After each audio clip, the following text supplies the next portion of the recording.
very significant and critical discussion regarding Project 2025. Second, I want to thank Pastor Jackson. Yo, you gotta give it up now. For one, like, incredible guy, incredible pastor, incredible ties to the community, do incredible work to the community. And every time that we really want to do something and pretty much, especially including the faith base and just pretty much just doing work within the community, one of the main people I reach out to is Pastor Jackson. And I appreciate him for never telling me no. But we also try to come out and help out as well. So thank you again to Pastor Jackson. So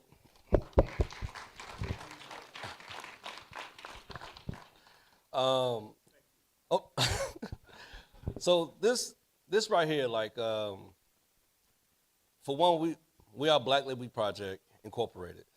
We are a 501c3 nonprofit organization based out of Gary, Indiana.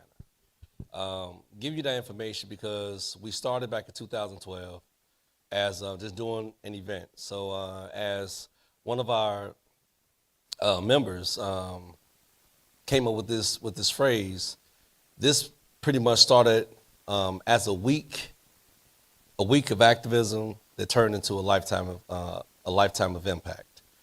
And that's pretty much how we doing right now. Black Label, we started in 2012. We went years, and what we do is we take the resources of the union, resources of the labor movement, put it directly into the Black community. And we was doing that every year. We do a conference where we do 5 consecutive days and putting it right back into the community, going to the schools, going to the organizations within the city, try to feed the community, try to just be a resource, a tangible resource to the community, not just somebody just coming around just trying to get a picture and leave. We really focus on results when we come to Black Labor Week. I don't think we have it any other way. And if we don't see them, we actually work harder the next time to make sure we try to see something. I thought that this discussion and try to create a series, our committee want to create a series talking about Project 2025. If you really look at it, it's a 900-page document, and I really feel that it targets us as Black people in the Black community the most. Don't get me wrong, I think it really attacks people of color, period.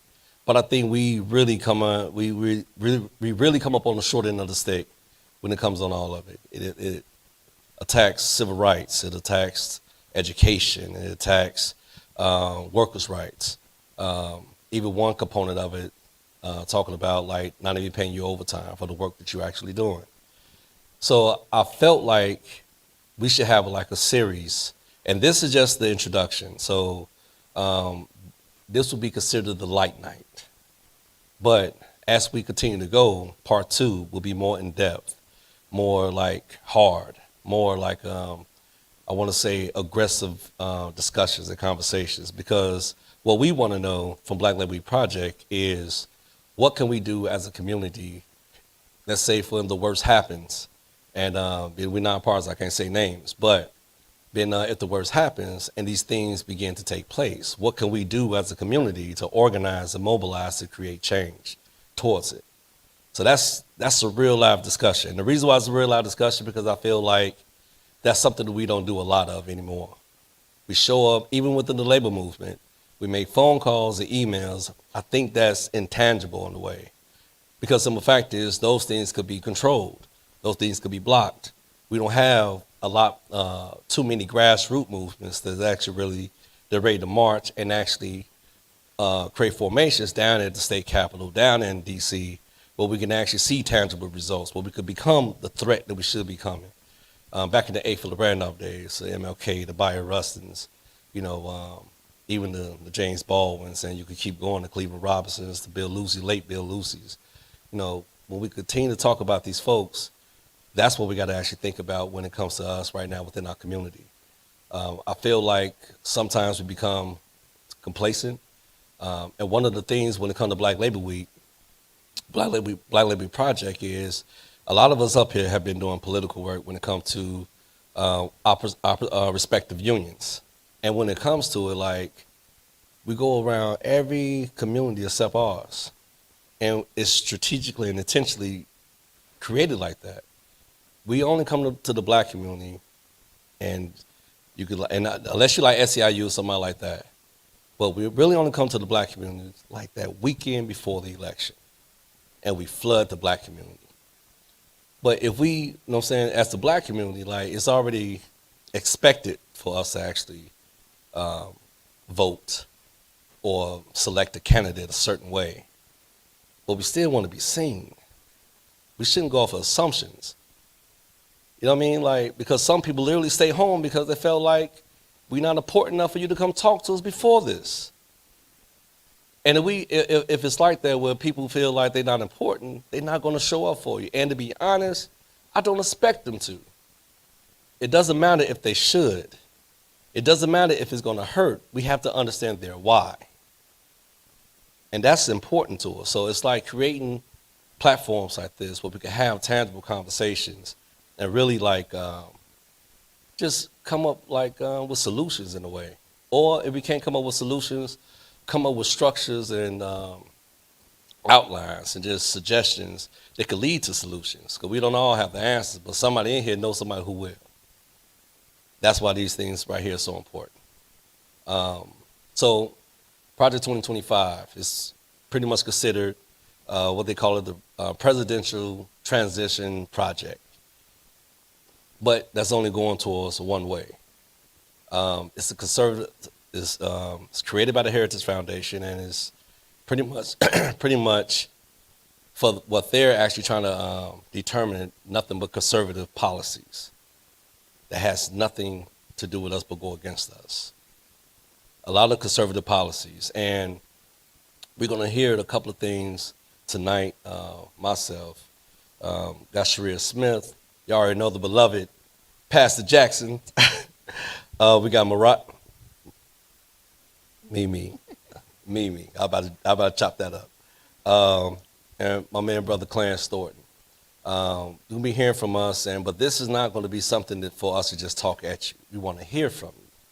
We want to hear like how you feel when you first like got the word of Project 2025. What went through you? Like what triggered your mindset?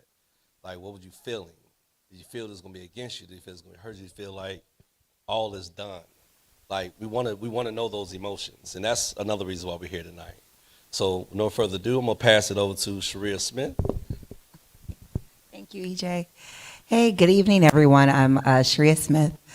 You may be wondering, how did I get the first microphone? I'm not the biggest name on this panel for sure, but I did ask to be on this panel, but I have a flight, so I'll be leaving out in about 30 minutes or so from my home in Dallas, Texas. But I am from Gary, Indiana, a former teacher, current civil rights lawyer for the U.S. Department of Education.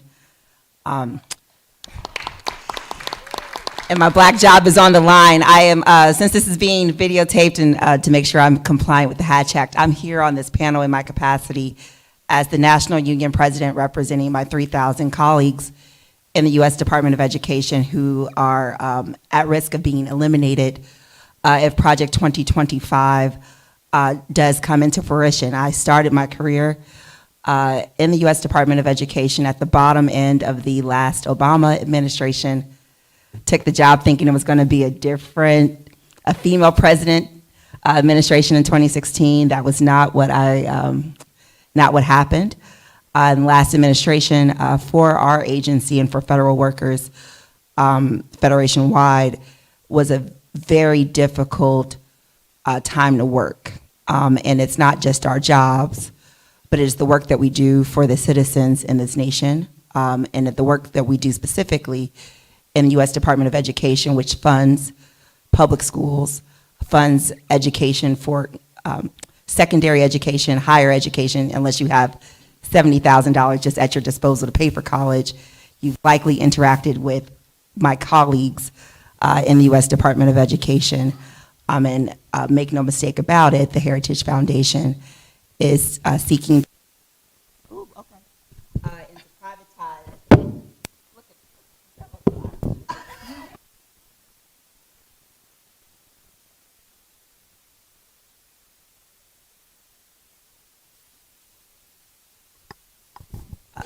but I won't be here for very long because I have a flight, but I wanted to make sure that the other panelists have, oh, I'm good? Okay. So we're taking the opportunity, especially in my union capacity, to speak about Project 2025 because it directly affects my black job and the black job of 3,000 other employees that I represent.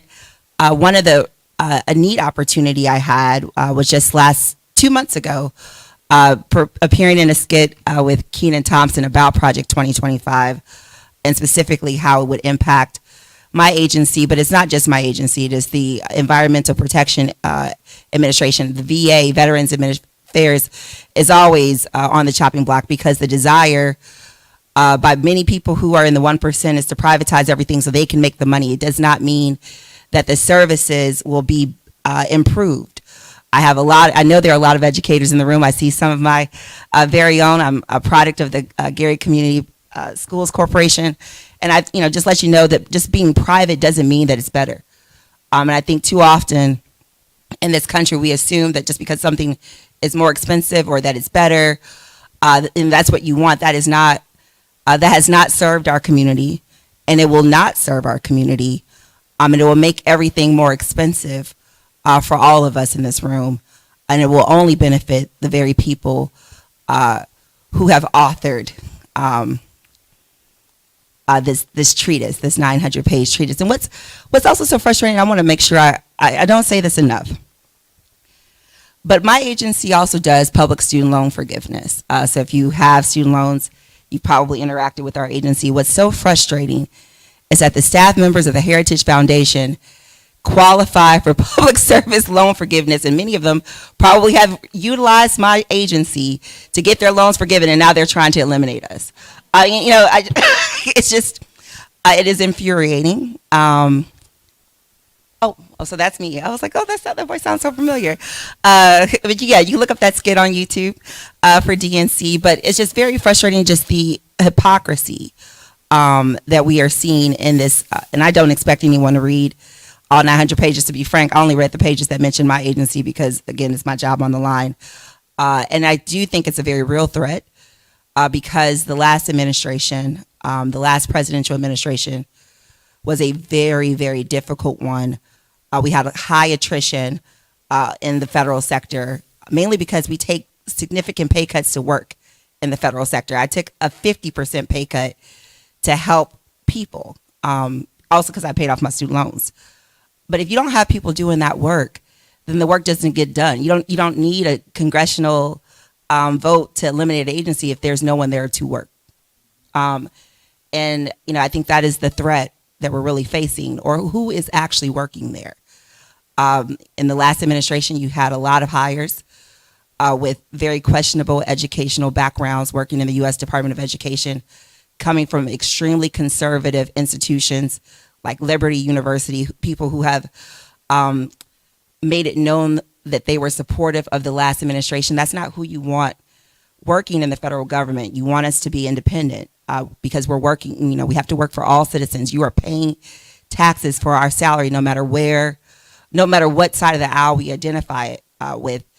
And part of Project 2025 is specifically seeking to only hire federal employees who are going to be supporters of that current administration. So it is, it's seeking to eliminate the independence of the people that your tax dollars go for. And if they are only being paid based on their ability to align themselves, if you are a citizen, you aren't aligned with whoever might take office, what type of service do you think you're really going to receive from the very people whose salaries are paid for by your tax dollars? This is the threat.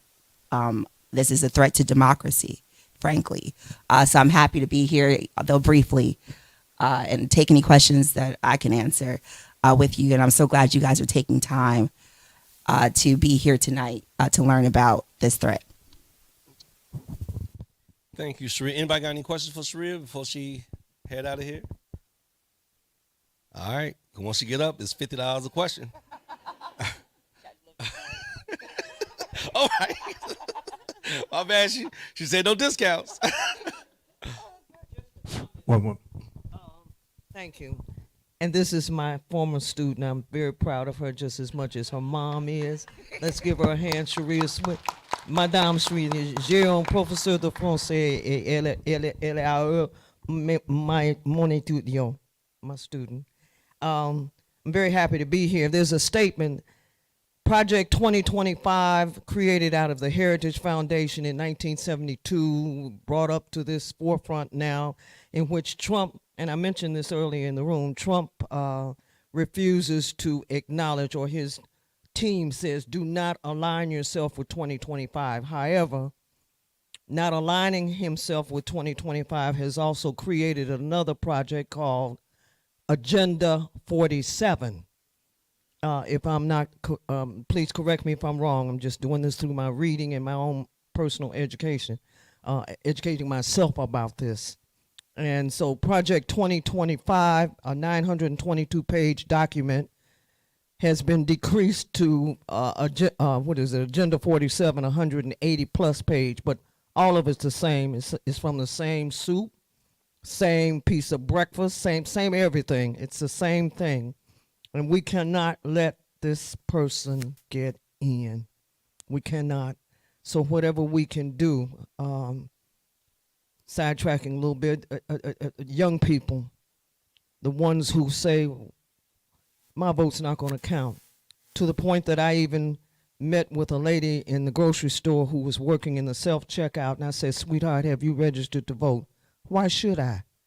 So she is my personal project at Strax on 61st. Every time I see her, sweetheart, I'm going to bug you until you realize that your vote counts. And so that's what we have to keep doing on these one-on-one bases to make sure that our children, the ones that we are now the winds beneath their wings. And we've got to convince them that this is not the attitude that you should take.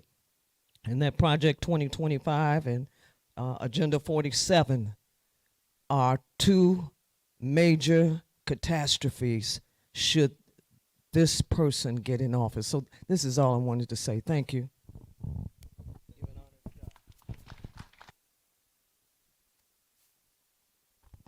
And before we pass it to Pastor Jackson, give y'all a little information about the Heritage Foundation. Their mission statement is every day the Heritage Foundation is building an America where freedom, opportunity, prosperity, and civil society flourish. Heritage mission is to formulate and promote public policies based on the principles of free enterprise, limited government, individual freedom, traditional American values, and a strong national defense. So that description and mission of the Heritage Foundation is like excluding us automatically. Excluding us automatically. And when the elite put two things, American and freedom, in the same category, we already know they're not meaning us.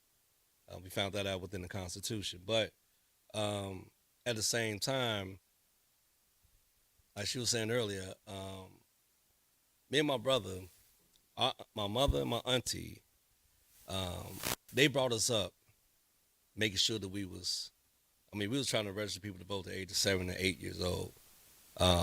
Yeah, that's child labor and all, but, and we didn't get paid, so we got a couple of grievances out there right now.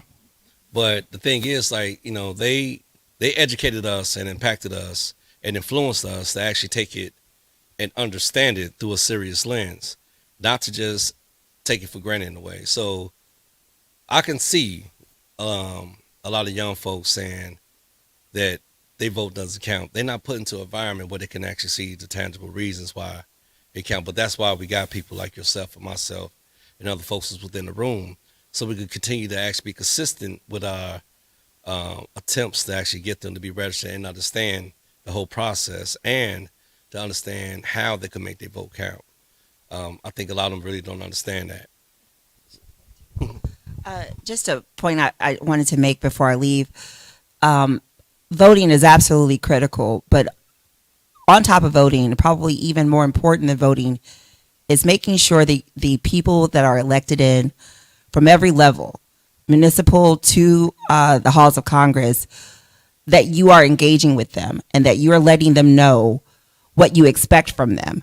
I see all these campaign signs all over the city, from U.S. senators to state reps. If Project 2025 is a threat to you, then I think it would be helpful for you to let those candidates know that if they get into, downstate or to DC or anywhere, they're asking for your vote, that you let them know what you are expecting from them. And I don't think enough of us utilize that power. We absolutely show up in droves to the polls, but we're not telling these people that get paid by our tax dollars what we expect from them. But the people like the Heritage Foundation are. And so I think it is helpful to us. This is something I just started doing, in my union capacity. We call it lobbying. But letting them know this is important to me. And if you want my vote the next time around, if you want to stay in this office, this is what I'm expecting from you. And you can see their voting records. It's all public. So if you're not voting the way I need you to vote on an issue that is critical to me, you're going to hear from me. And I'm going to tell my members what you are not doing for us. And I think that's important too. All these votes are public record. I know even, for the city stuff, you can go to council meetings, see how people are voting. If there's an issue that is important to you and the people that you elected, even if you didn't vote for them, the people who are elected in that office are not serving your needs, they need to be made accountable on every time they show up. If you have the time, let your desires known to the people who are elected. Not only when you go to the polls, but even when they get that job. Make sure that they are doing the job. And all of these people who have signs over this city, let them know that, ask them where they stand on Project 2025 and what they're going to do about it. Even if they are not federal, running for a federal office, they have some influence. If they want to be a state rep, how are you going to use your influence to make sure that this doesn't come into fruition? There is agency there, and they should be using their agency, and you are their constituent, and you should let them know what you want them to do.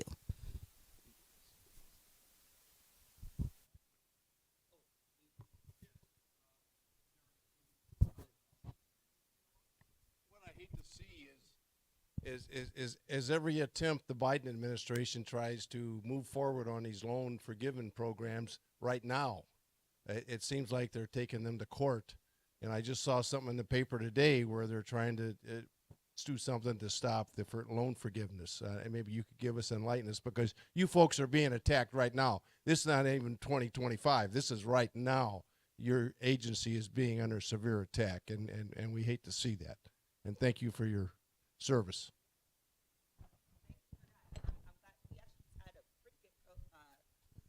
Court opinion in a limited allowing student loan forgiveness in a limited capacity. And I just think this whole litigation is wild. As someone who paid off my loans years ago, I don't understand why anyone would be against other people receiving, even if you didn't get it, people receiving, a freedom from debt, because that helps the economy. And frankly, many of these schools are vastly overcharging for the benefit that they receive, which is another thing that I want people to be aware of. Not only do we do student loan forgiveness in our division, but there's also a division of our agency, thank you, I have 5 minutes, called Borrower's Defense.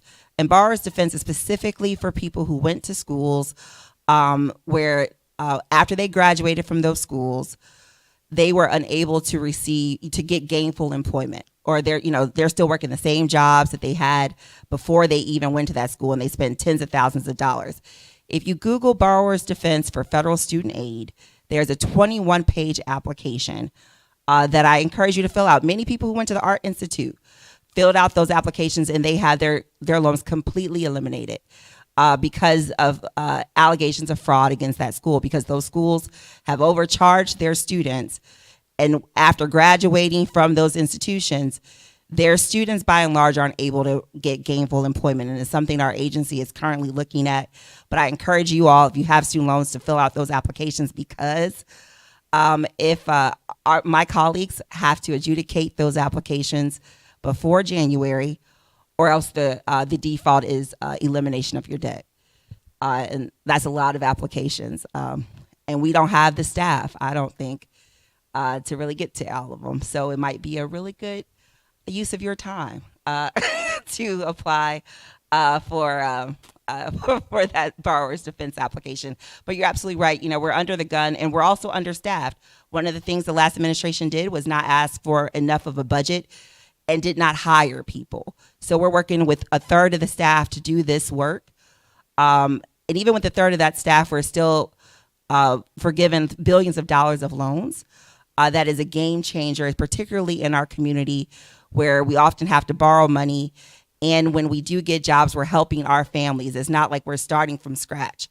And so if you can eliminate your debt that you cannot discharge, that is a game changer, not just for you, but for your entire community. That's money that you can then use to purchase a home, or you can use to start your business, or you can use to be a lot more flexible in your career choices, where you didn't have to do what I did, which is work for the man for a couple of years, because they're the only ones that are paying you six figures to pay off your loans. And you can actually start working in civil rights if that's what your heart desires, and take that 50% pay cut. Ooh, it's hard, but take that 50% pay cut because you can afford to do it. So thank you so much for even, that question. But he's absolutely right. Student loan forgiveness is the work that my colleagues are doing in the union, where I am so honored to lead, and making sure our agency is properly funded so we can continue doing that work at even greater lengths is important, I think, to all of us. And it looks like I have to go. Oh, Pastor Jackson. Thank you so much.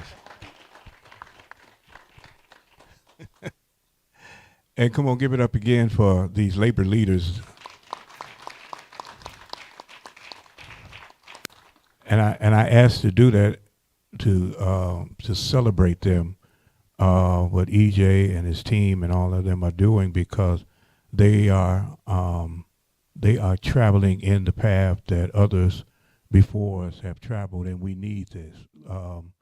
We got our the big progress of the Civil Rights Bill and the Voting Rights Bill because of persons like EJ and these labor leaders who joined with social activists who were then putting pressure on a racist Klansman president by the name of LBJ. And if you can move a racist Klansman president by the name of LBJ to do what he did not want to do, then imagine what we can do now, right? It takes organizing. And so I thank them because EJ briefly mentioned, I call him a Jegna. Jegna in the Ethiopian language means warrior for our people. William Bill Lucy, he passed away about a week ago. And if you remember, Dr. King went to Memphis to support the sanitation workers because one of the persons that worked on one of the garbage trucks, they had no place to eat lunch. They had no place to use the bathroom. They had to stay on the truck. So he was on the back of the truck trying to eat lunch when he was crushed by the truck. And so 13,000 sanitation workers went on strike. And when you see Eyes on the Prize or whatever, there you see these men wearing these big signs that says, "I am a man." That was William Bill Lucy. He went down to Memphis to help organize and work with them in negotiations, and he created that phrase that they walked around with, "I am a man." So these young labor leaders are in that same stream, and I just celebrated. So one more time, please give some praise. And so the other, the last thing I'll say right now, because DJ said we're not going to get real deep, right? So so we ain't going to get real deep.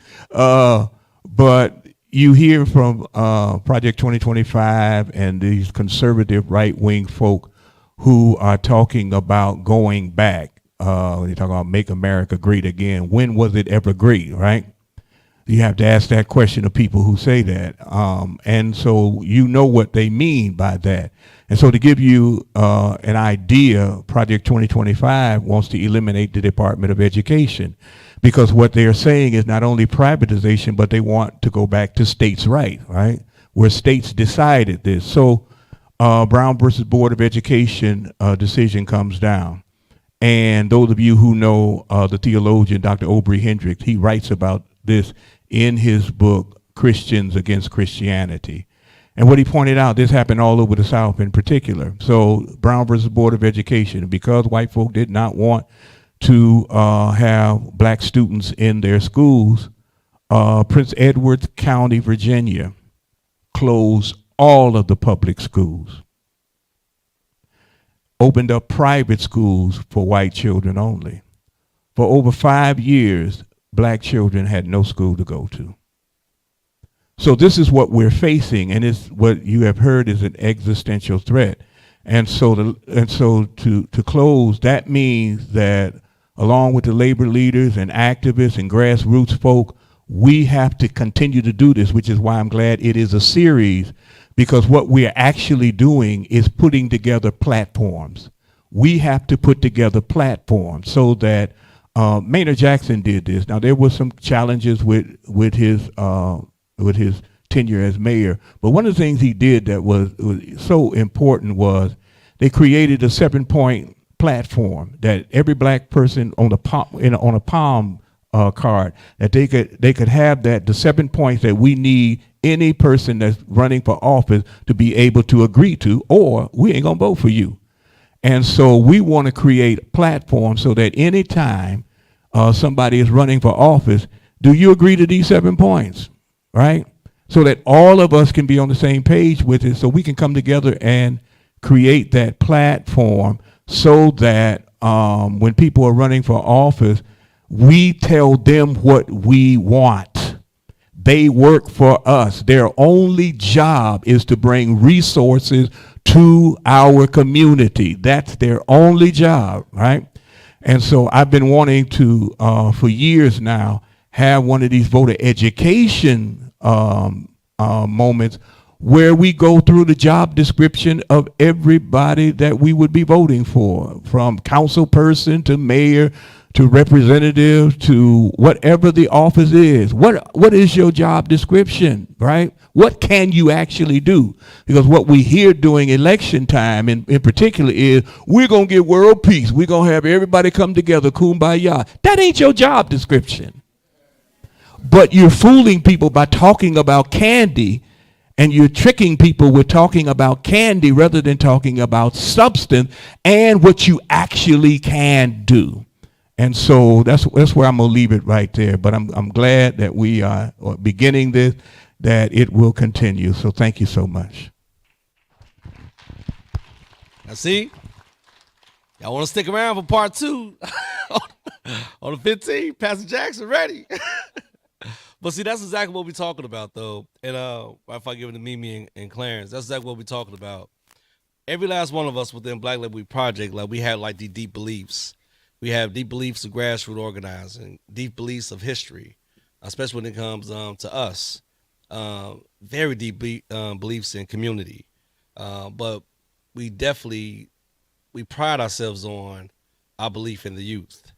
We all came from that one component of growing up, seeing things we thought was right till we got a little older and we found it was already going down the wrong path.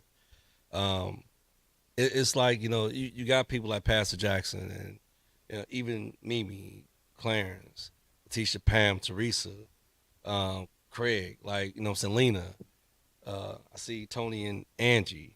All of them like give something to this organization, and we bounce off each other. It's not a leader. We have leaders. One thing we pride ourselves on, again, when it comes to Black Labor Week, is leadership development. We always put ourselves, like I got this saying where I tell folks that I always put myself in a position to learn before I could ever put myself in a position to lead. And as long as I continue to believe that, it keeps me humble. And to be honest, it keeps the people around me humble, but also thirsty to actually do the right thing and be active and create more activism, bring more leaders in, and actually create exposure to our plight so we can actually create solutions to what's going on around us. So with that, I'm going to give it to Mimi and to give you a quick synopsis. Quick thing about Mimi. She literally became the first black president of local 13796. And that's those workers. She represents the NIPSCO workers in the clerical division, right? All right. So that's history, and that's part of like what we up here talking about. Like that's history. That's a person who actually saw there was a need that you kind of say like for probably 70 years the odds were stacked against us when it comes to taking that top leadership role, but believing in yourself, having a good team around you, and humbling yourself with humility allow you to actually step into the leadership role that you was automatically destined to be in when you was created. So with that, here go Mimi. Oh. Thank you for coming out, everybody. My small piece regarding Project 2025 is the threat to healthcare. Project 2025 does not seek to overturn the Affordable Care Act, but would make significant cuts in Medicaid and impose work requirements to receive the coverage, as well as reform to Medicare, including making Medicare Advantage a paid supplement to Medicare and the default options for patients. Right now in the United States, there are over 32 million people that are on Medicare, and there are over 70 million people that are on Medicaid. So if Project 2025 does come into play, it would be detrimental to a lot of our parents, our grandparents, and people with disabilities that would not be able to afford health care or have adequate health care. So we ask that you make sure you get out there on November 5th and you vote for the party that does not support Project 2025.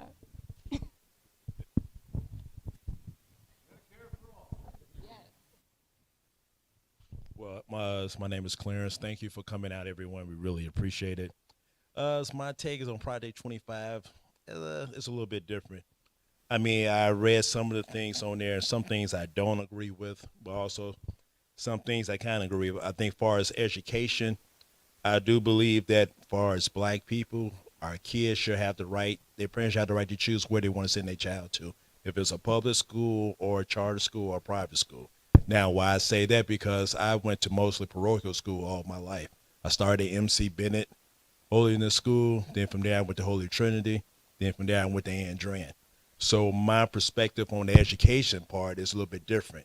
Now, while my mom sent me there, my sister graduated, started at Holy MC Bennett, Holy Trinity, then Sister Thea Bowman, and she graduated from Bishop Noel. Now, it is a difference between when you go to a private school like that and then a public school. When you're paying your money, you get a certain level of education for that child, so forth. Public school, you have to deal with everyone that comes in. But I do believe that public school should have the correct funding for those kids to get the same opportunity if they was going to a private school or a charter school. I mean, I know times is different because I'm 50, and a lot of people a little bit older than me, but we know when we was growing up, our parents took time with us, made sure homework was done, went over 1, 2, 3s and math and so forth. I know these parents today, these younger parents, are not really doing that. So I do believe I know it has an effect on how the child is learning. But you do have some parents that really do care about their children, and they see the public school system may not be filling their needs, so they want to go to a charter school and so forth. My thing is, I'm just concerned for black children, period, or any child should have the proper education, and and the parents should have the right to choose where they want to go. So with that, and I know a lot of people smiling, some kind of frowning at me, and like I said, as far as with blacks voting, I kind of agree with Pastor Jackson said is, we should have a card, and like I say, these are things that we want. This is things that we want. This is things that we stand on, and we want the politicians to serve us. And to me, I feel blacks in general, we should be independent. What I mean by that is we have our list, like Pastor Jackson said. Okay, but if this Democrat candidate is not doing it for us, then we roll with the Republican candidate. If the Republican is not doing it for us, then we go to the Democrat or whoever. So I feel that's what our power is. Now, as far as with the union, I'm real active in the union. I've been at U.S. Steel since '07, so that made 17 years. When I met EJ, he got me more involved into the union and so forth and everything. And I had done the political part for our international, USW. And I went out there to the houses. I think I went out to Terrytown, like I was telling EJ the other day. It was me and a couple other people. When we went out there to knock on those doors to give out the pamphlets and talk with them, a lot of those blacks said, wow, like EJ kind of mentioned earlier, we are thankful that you came out and talked to us. He said, no one comes out here to talk to us. No, they just throw stuff on here or don't even put any type of literature out here at all. They just assume we're going to vote. But it was good to talk to someone and we can hear our opinions and how we think things should go. So, man, like I said, with Project 25, it's as blacks, we have been facing difficulties, no matter really, to be honest, one matter which administration is in. We come in and showing it in the stick. But I feel, well, like kind of what Pastor Jackson was saying is we have the power to change our own destiny. I feel I don't need a white man to tell me to do this or that. We are intelligent enough. We know from right from wrong, and we all have the power to change our direction. It's like being with part of Black Labor Week Project with EJ. Like you said, he's raising leaders. He's bringing leadership that was probably already in us. We kind of knew or didn't know or need to be pushed further along, and I appreciate that about him. But we as a people, we can change our own direction. I don't need no white man to tell me I need to do this or I need to go here. We are smart enough to do it. If you go back to Black Wall Street back at those times or the Harlem Renaissance, when black people come together and realize that we have to work together. When we work together, we had a wonderful community.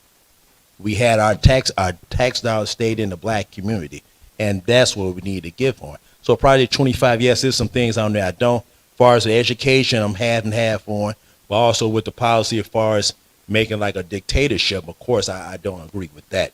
So, but it's wishy-washy. As far as blacks, we always come in the short end of the stick. So, but I want us to make the best decision that's going to be best for us. And kind of what Pastor Jackson was saying earlier, as far as we always focus on the presidential election. We need to focus on our local, especially with the city of Gary, the councilman that you pick, your mayor. We need to know where their plans are, who they align with.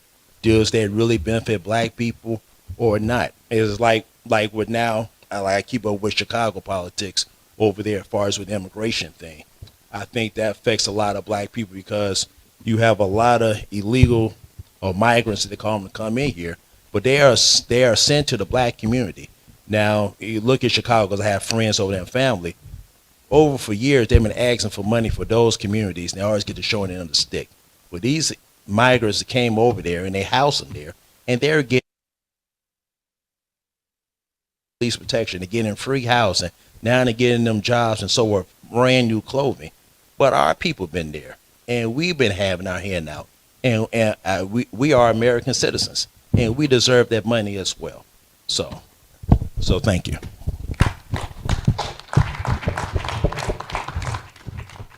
And I'm going to piggyback on what Clarence is actually saying as well.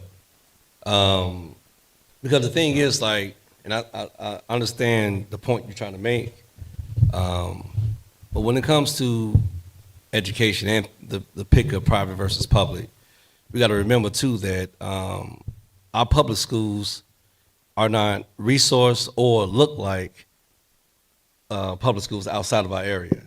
You go to Valpo. Their resources are way different than ours. You go out, even back when I was coming to school, you go to Maryville, you go to Highland. We lack the same resources. Like, it's just not equivalent.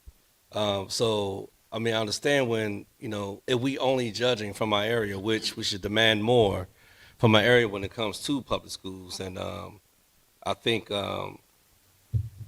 that's a little bit what you was trying to get at is even with private schools back in we go like Christian schools like that back in the days, like maybe that education didn't reflect what was happening in the public schools, but we still got to remember, and even going back to the days of Bill Lucy with the sanitation strike, if you look at some of those facts, black versus white workers, you had black sanitation workers who actually had to leave their clothes right down the outside before they even came in the house, pretty much almost stripping naked, just so they won't bring the stench in the house with to their families. At the same time, their white counterparts have full uniforms.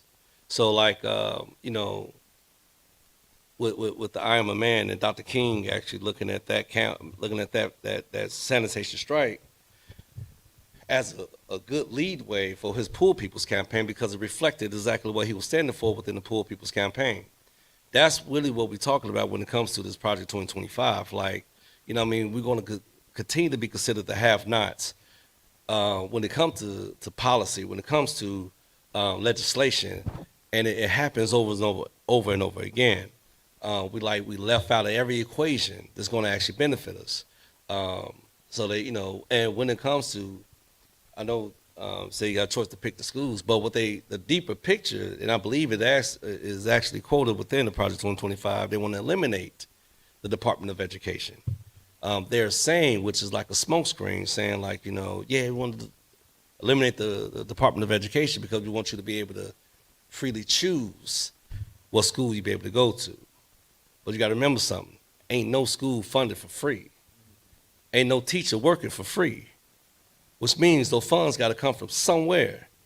So even though they giving smoke screens and actually create a perception that it's about to be like this freedom education thing, but it's not. It's not. Everything that's actually going is something to keep us down even further. And like I say, even going back to the days of Bill Lucy, like people didn't even understand that. But to see 13,000 sanitation workers come together, black sanitation workers come together, that's something to really think about. That's something to really think about. Everything that's going on in Project 2025, we should be raised just to go completely out, completely hard with it. I mean, I'll think about the days during the sanitation strike, Dr. King's, that first march going down there. I tell people when I actually talk to them, like some of the schools, you got to think about it. Dr. King was threatened. The plane was said to have a bomb on it. They had to deplane him. But yet, he still felt he had to be there. Still felt he had to be there. The day of the his speech, his last speech at Mason Temple, the thing is, in the books, they tell you that he got sick. He got very ill. But what really happened was that it was a real bad rainstorm that flooded Memphis. And Dr. King felt no one was going to come.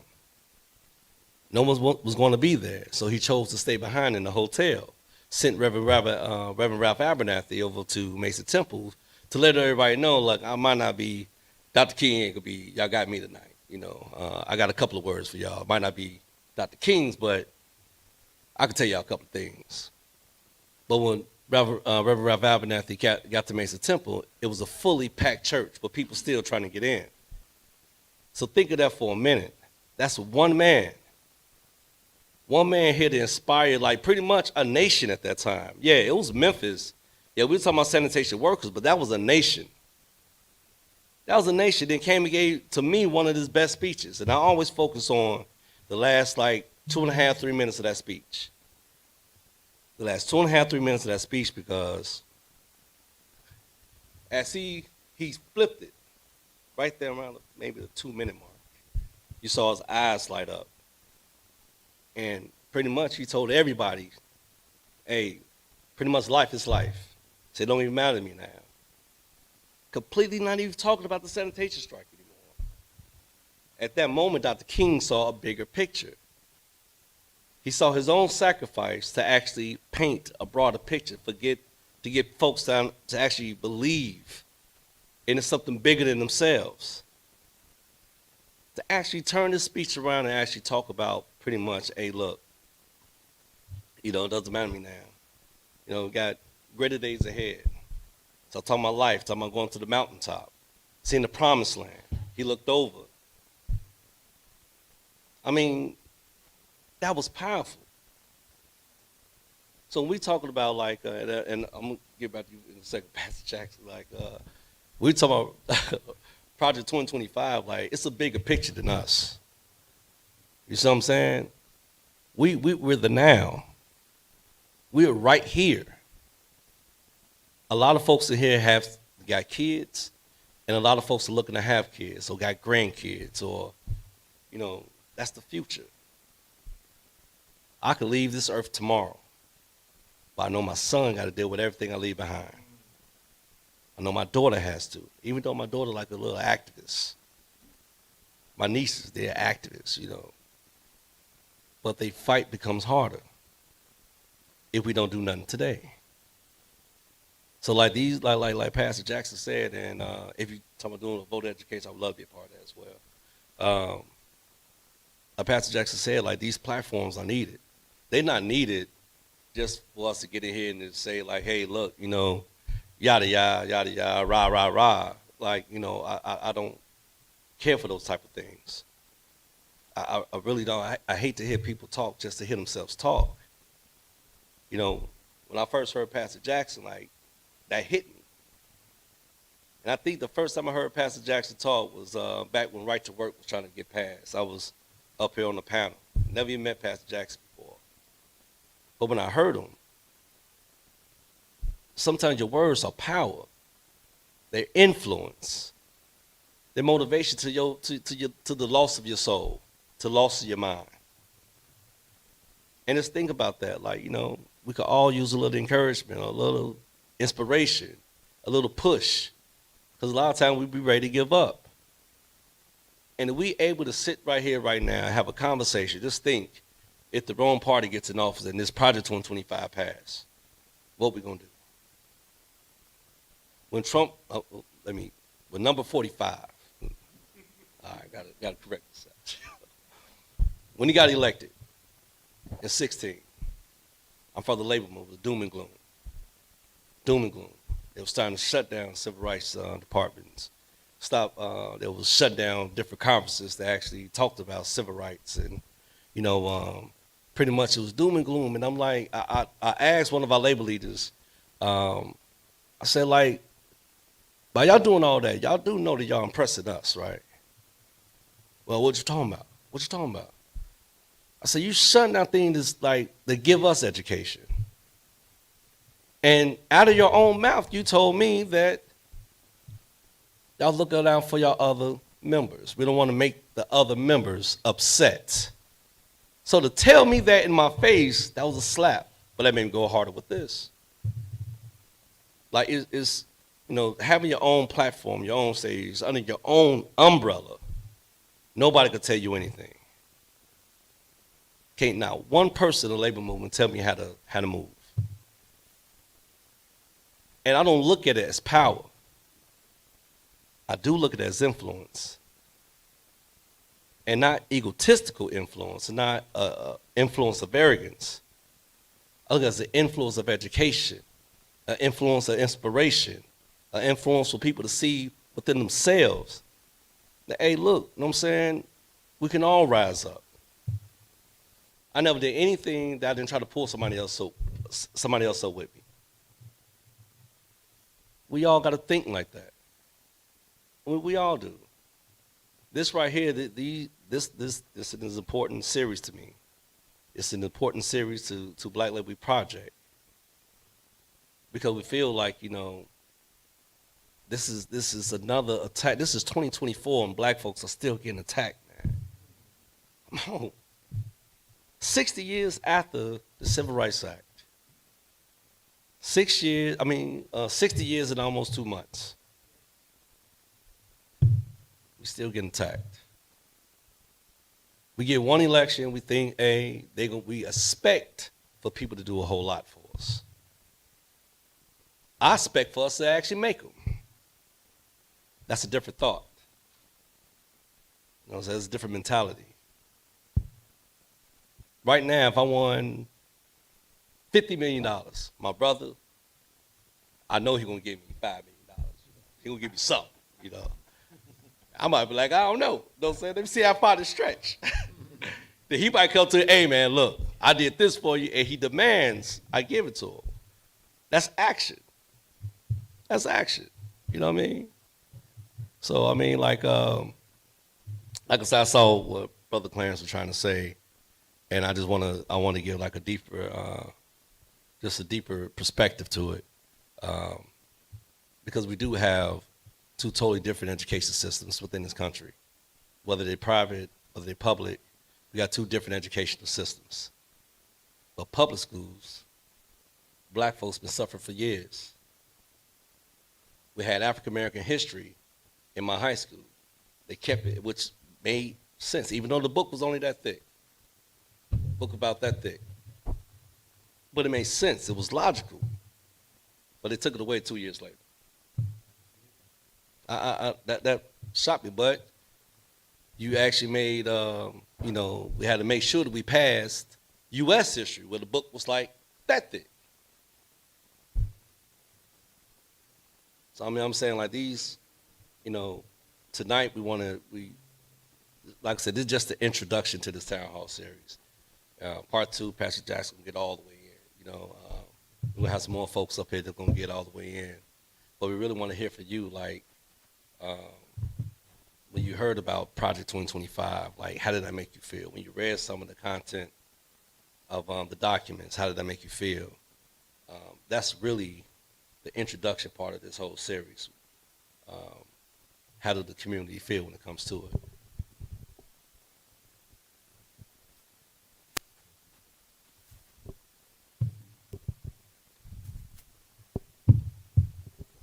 Yeah, first of all, I'd like to thank you guys for having this meeting here on Project 2025, because I was raising this back last September and nobody was listening to me.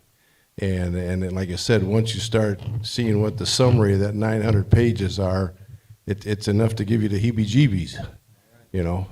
And another thing I like to do is thank Reverend Jackson, because, you know, he does a wonderful job thinking beyond the pulpit. Okay? This man takes it from Gary to Washington, D.C., okay? Because I was on Zoom meetings with him, and he was working on a CHIPS Act and everything like that to try and make our lives better. So he knows how to reach out and it, beyond the pulpit and do what we need to do to make things better for people, you know? And then there's another Reverend Jackson, you know, we got to think about too, because he's done some wonderful things, and his Rainbow Coalition. We can't let this Heritage Foundation divide us. We got to unite. We got to be arm in arm. And it's like Dolores Huerta said, we're all one human race. Okay? And that's how we got to think about it. And this education system is screwed up. It's been screwed up for years. It was screwed up when I was in high school, because I went to Hammond Tech. I'm a Hammond Tech Tiger. In my sophomore year in high school, the counselor drags me in. I'm taking these college prep classes, and he tells me, you can't afford to go to college. Okay? And I was angry. So I was in the machine shop. I went back and talked to my shop teacher, who was old school, hardcore guy. You know, he laid the F-bomb out and said, don't worry about that guy. You just go get your apprenticeship as a machinist. He says, you'll always have a job, and they can't stop you from going to college. So I went on the 14-year plan to college, but I made it. But it shouldn't be that way, okay? And society has changed. You know, my parents had 8th grade educations, so they really weren't in a good position to actually advise me either, you know? But, you know, my dad, he worked at Alice Chalmers and Harvey, and, you know, as a steel worker, and we made it, you know, a lot of pinto beans and cornbread, but hey, Mom knew how to make that stuff from the South, you know? And then, you know, in my generation, you know, if you got through high school, you're going to make it, okay? That was the big thing. Stay out of jail and get a high school diploma, and you're going to do all right. Now we're in a different era now.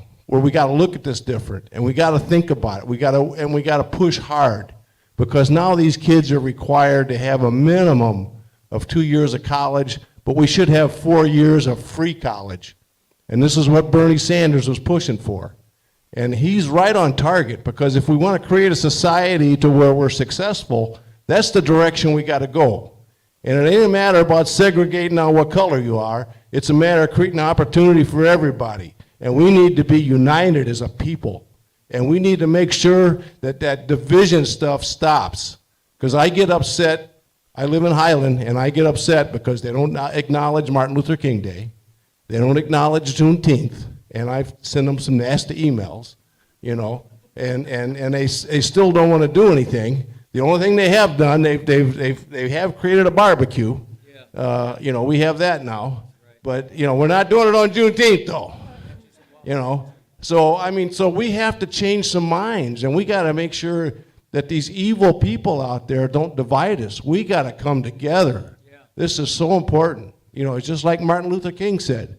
I want my black little girls and my white little girls walking hand in hand together. This is what we got to do. We got to come together, and this election is the same thing. People need to look hard at the candidates and say, what are the best candidates that are going to do for me, and let's get it done. Thank you. Can I add this if it's okay? Public schools are funded through property values.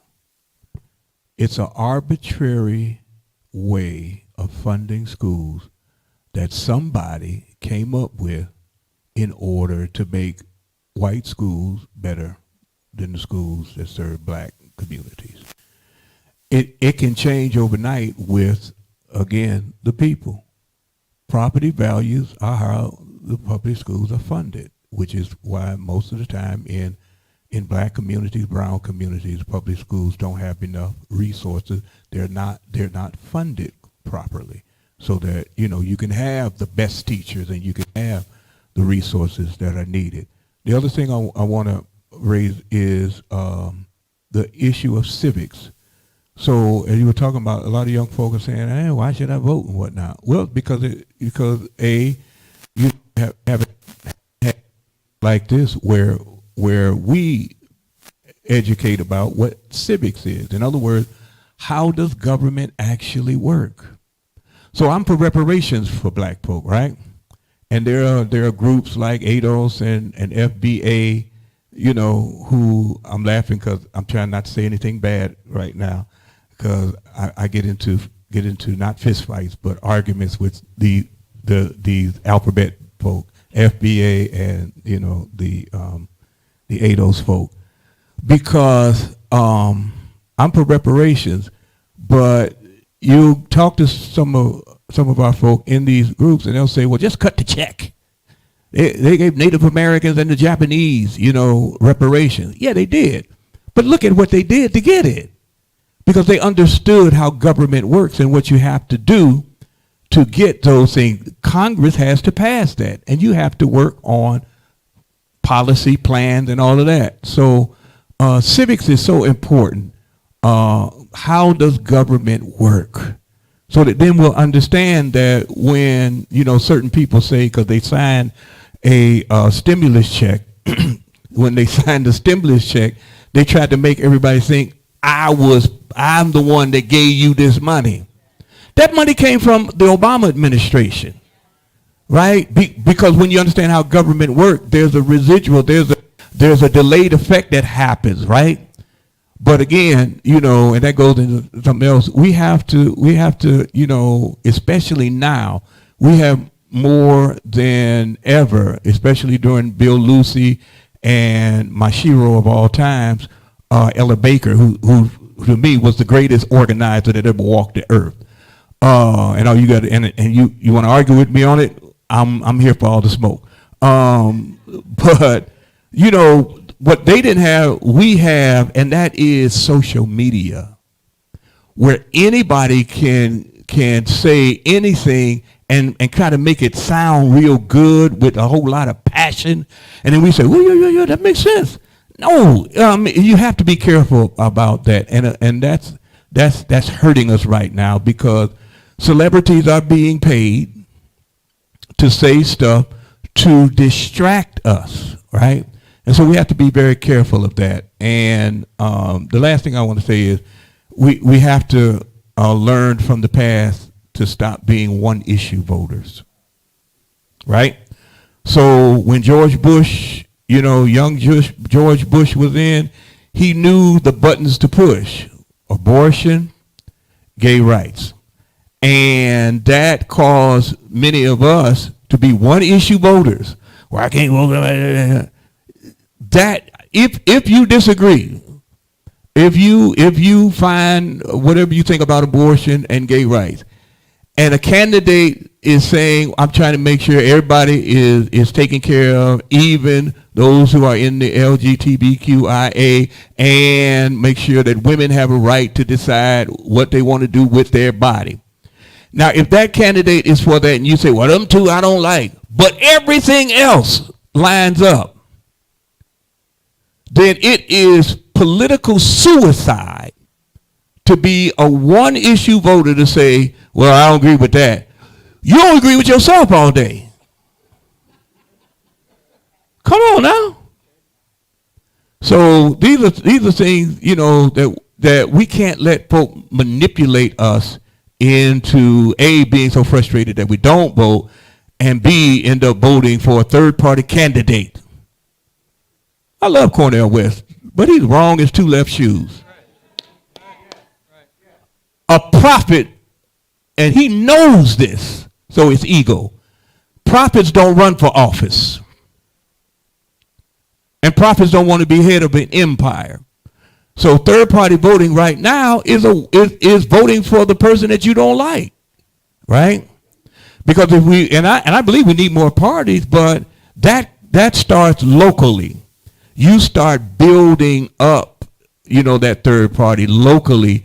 You don't start with the presidency. You don't wait every 4 years and decide I'm gonna put my name in. No, that's not how this works. And so we have to, we have to be clear on that. I would, like for us to think about, what 3 policy items do you think are necessary, absolutely necessary, for any candidate to agree to? And next time we meet, maybe we'll get some time to talk about the 3 items that you have. I mean, again, if we're going to talk about putting together policies that we're going to tell our elected officials, this is what you going to do. This ain't what we suggesting. This is what you going to do, or we ain't going to vote for you, right?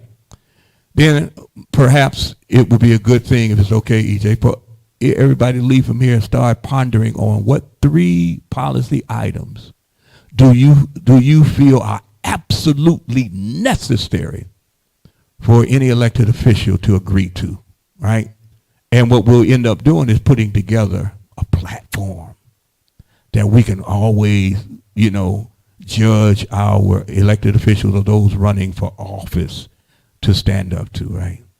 Okay, thank you.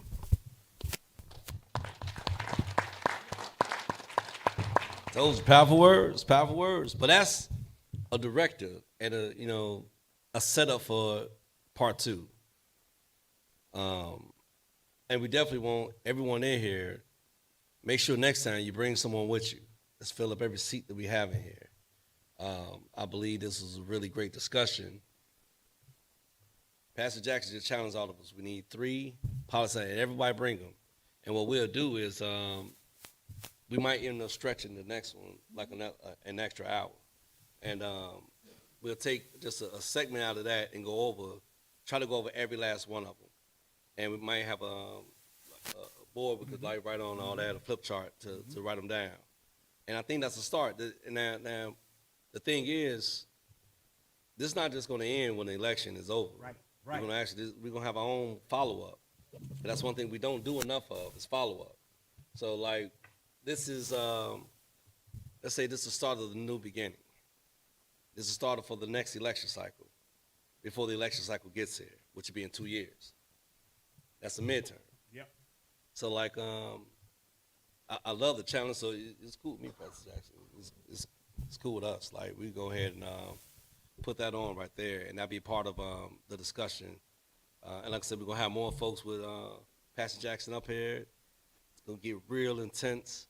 Cause we really want y'all to know more that's up in this this document.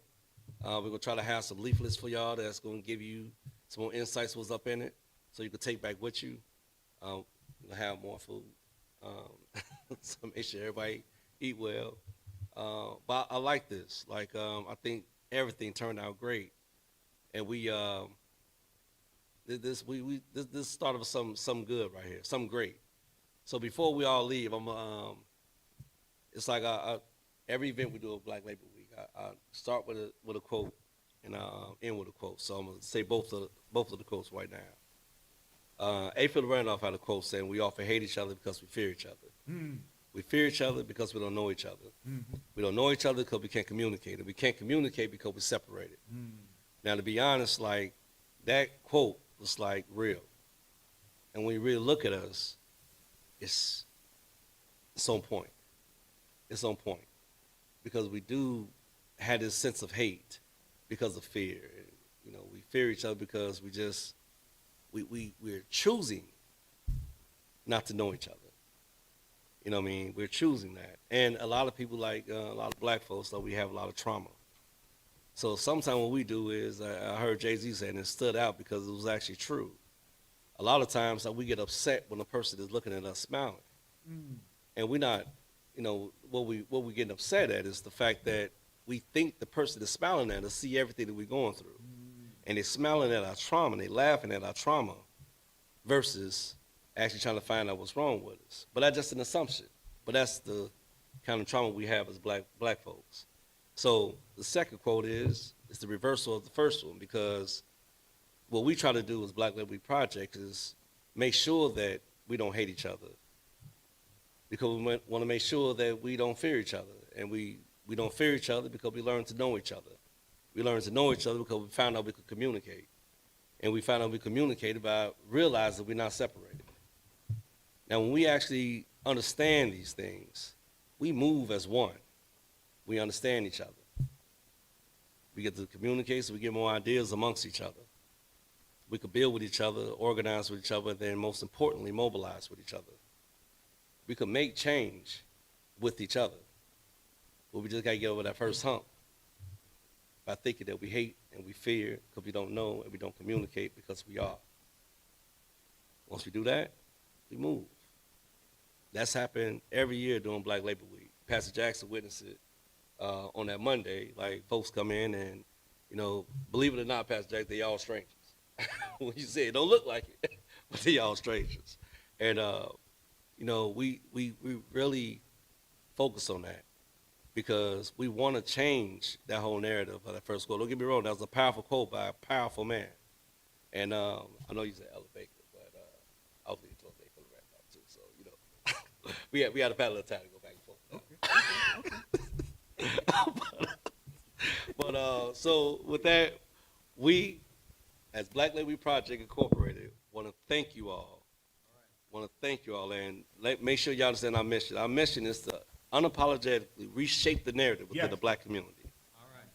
So we want to thank y'all for coming out, showing us support.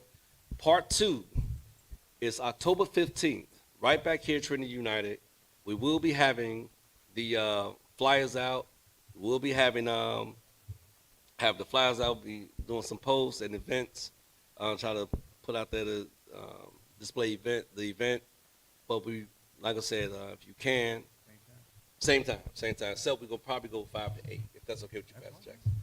And you know, we want to have every seat filled. This discussion is like heavy, and the more we get into it, the more you're gonna see the impact that it's gonna have upon you. So have upon us. So with that, thank you. Oh, more details of what's in the documents. More details so you can see exactly, like right now, I'll give you a prime example. So you got it when it comes to, let's say, civil rights. They're talking about using the second term to punish political enemies. Eliminates the Office of Diversity, Equity, and Inclusion in every government agency.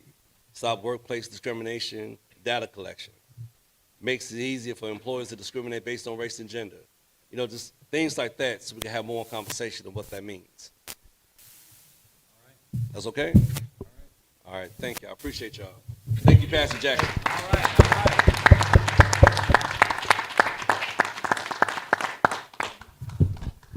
We got more food in the back, too, so.